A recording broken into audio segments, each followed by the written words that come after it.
So ayun nga guys, meron tayo ngayong i-unbox na helmet na pinabili sa atin ng kapatid ko. At bali nabili nga pala namin to nung anniversary sale ng Helmet Central sa Kalibo branch. At syempre dahil anniversary sale, matik na agad yun, may discount guys. So bali nabili namin siya ng SRP price, tapos less 500 pesos discount pa. At syempre plus freebies pa yan guys. So tara guys, at samahan nyo ako na mag-unboxing nitong Spider Neo Icon na helmet. Ayan guys, meron na free extra lens. Tapos meron din tayo ditong Spider helmet bag, tsaka Spider pullover na sleeves. So maganda to guys pag bumibiyahe tayo, tapos tinatamad tayo mag-jacket sa iwas init. Tapos syempre ito na yung mismong helmet guys. Tabihin muna natin tong box tsaka yung mga freebies. So ayun, buksan na natin to guys. Yung kulay nga pala guys ng helmet ay gloss black. Yung available color nito is gloss white, gloss black, matte white tsaka matte black. So ito na siya guys. Napakaangas ng forma. So sa likod meron siyang printed design ng Neo. Tapos meron siyang mga safety standards na marks and stickers.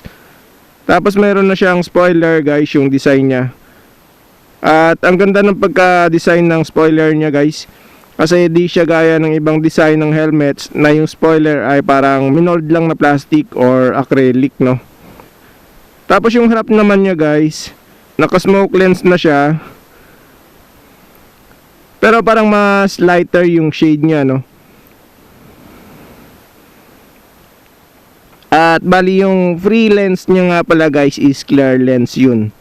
So try natin yun mamaya pagpalitin. So ito nga pala yung switch ng inner visor niya guys. Saka kagandahan pa sa kanya guys ay makapal din yung mga paddings niya, no.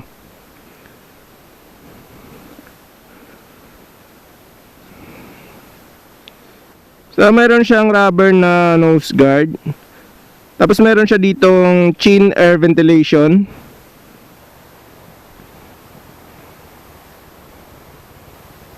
Meron din siyang breath deflector guys, no. So ito yun, no. Tapos ito yung modular switch niya guys pag inopen natin yung front niya or yung chin guard niya. So try natin. Pag i-open natin guys, press lang natin yung switch, then sabay angat.